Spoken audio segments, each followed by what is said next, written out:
Another day, and yet another U.S. major city in flames after massive civil unrest and rioting gripped the streets after yet another police-related shooting. Incredible violence that we've been telling you will only be increasing from here. Welcome back, beautiful and amazing human beings. This is Luke Radowski of WeAreChange.org. Of course, a lot to get into in today's video. Obviously, we are going to be talking about the event in Wisconsin, some of the very important facts and details about this case, as well as the larger ramifications of this event and others that will be happening with the larger picture, trying to understand the economic tsunami that it's on its way. Now, before we get into that, plus a lot more, obviously in 2020 there has been a lot of changes to people's normal lives. A lot of people have been preparing for this by acquiring firearms, and this is why in the United States recently we had millions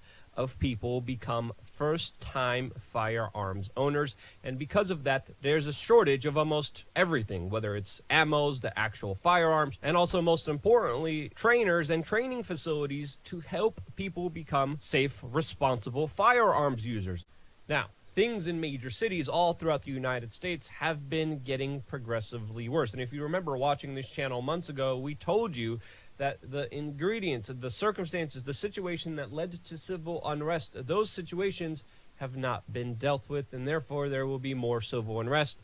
And that's exactly what we're seeing this Monday morning, as even businesses, reportedly black-owned businesses who support the protest, were also targeted in Wisconsin last night. A lot of property was destroyed. A lot of people were injured in the civil unrest that unfolded yesterday and is sure only to get worse. This after an event that the mainstream media is racially charging, specifically highlighting aspects of this event and playing a horrendous video repeatedly, which by the way, we're not going to show you on this YouTube channel, knowingly doing so, knowing that it will cause more pain, suffering, and unrest because of. Now, the event entailed police officers responding to a domestic dispute. Details of that dispute are still very unclear. There's a short video showing police officers with guns drawn on a man who was ignoring their orders. He tried to get in his car, and then he was repeatedly shot in the back. The man so far is in serious conditions after suffering multiple gunshot wounds. And now, of course, regarding wherever you stand politically, people are nitpicking and selecting whichever facts, mixing them with opinions to, of course, push a certain narrative surrounding this case. Now, one version of events highlights how Mr. Blake, who was shot here, was actually intervening and trying to de-escalate a fight that was happening between two women when police officers came, and then tried to detain the man, and that then he was indiscriminately shot in front of his 3 children. Now, the other version of events are, of course, portrayed differently, and people are highlighting how this man wasn't listening to police orders, and some people are even saying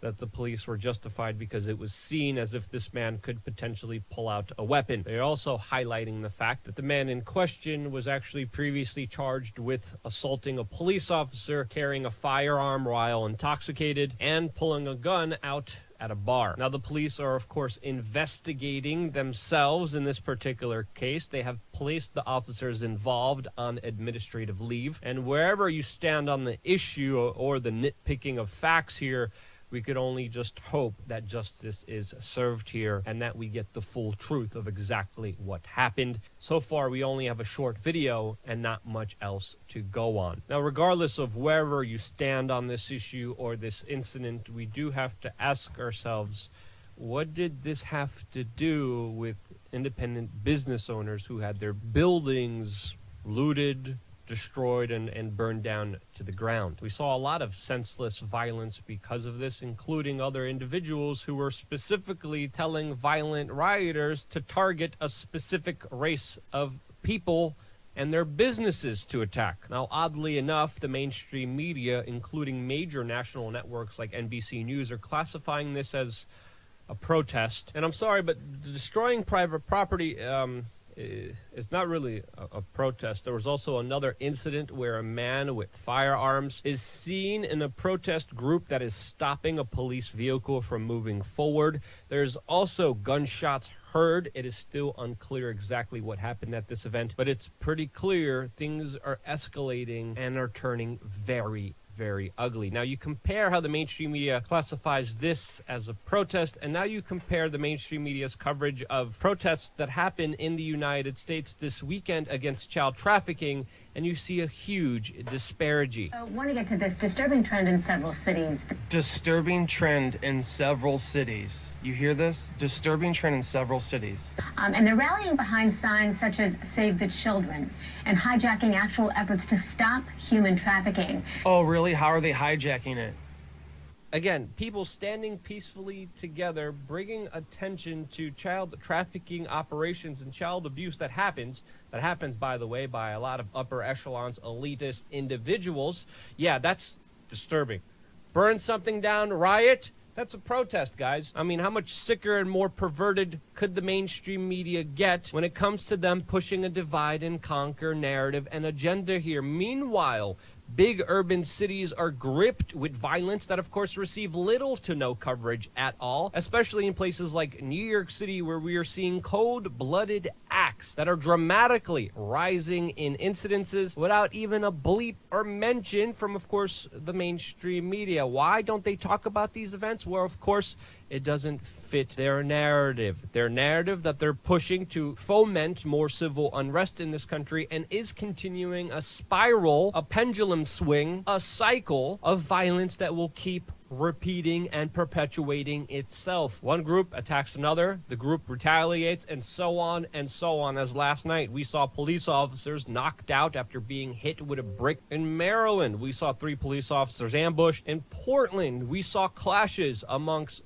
left-wing and right-wing organizations. In that city, we even saw protesters torch a Portland police precinct and set fire to a county building that was filled with medical protective PPE gear. And a lot of this violence is selectively chosen for you to be outraged against and selectively ignored so you don't hear about it. A lot of this is being done in the name of wokeness, which is the bastardization and stealing of a term that used to mean individuals that was awakened to the mainstream media multinational bankster crap. And now they have literally taken it over. They're using it for their own purposes that, of course, make you see your fellow man as an enemy rather than the true forces, the true powers that are actually causing you human suffering. And when you look at the promotion of these ideas, they're utterly ridiculous, and they are the exact thing that they say that they're against, like we've seen in NYU with individuals literally demanding segregation and then later complaining about it. Again, you do have to ask yourselves, who profits off of this kind of derangement, this promotion of delusional ideas that contradict themselves in the whim of a moment, that have people fighting each other, blaming each other for true unrest that is only going to get worse from here? And as, of course, we are seeing the economic ramifications, this economic tsunami hit the United States and the world, we are going to see more and more of this. It is one of the major ingredients. It is one of the major circumstances that is fueling a lot of this, predominantly the government lockdown, the destruction of businesses, extreme poverty, extreme crime. All of this is a trend that will continue and only be exacerbated as we go on, as major financial hubs like New York City are mere ashes of what they were before, with totally abandoned cities and quarter-mile-long food bank lines of individuals who are finding it more and more difficult to, of course, make ends meet, and to even meet the simplest of demands of just having enough food for the day. New York City is not alone. Of course, San Francisco also is very desolate. Major large corporations are facing bankruptcies, and that's nothing compared to what's happening on Main Street. Mom and pop, small, independent entrepreneurial businesses that are being absolutely wiped out, all in favor for big mega multinational corporations like Walmart and Amazon to suck up their livelihoods and to provide their slave wage labor to be just another cog of their major globalist machine.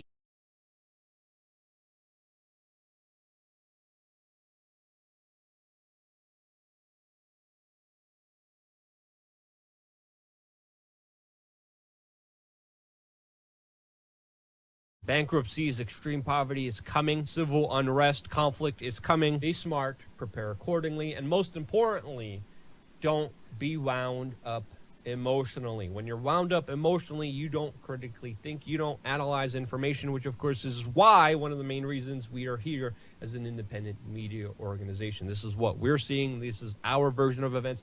Do your own homework, do your own research, and become a critical, independent thinker that is in control of one's emotional state. That is the perfect recipe to thrive in this life. And if you do so, you're going to have a lot better time as a human being than a lot of the people who are stuck inside of this fake glorified matrix, which the controllers are making more and more unstable. So yeah, that's my take on it. If you think I'm wrong, let me know why in the comment section below. If you think I provided you any kind of value, please share this video with your friends and family members. It's more important than ever. And because you do, this is why I'm still here. I wouldn't be here if it wasn't for you. And this is why.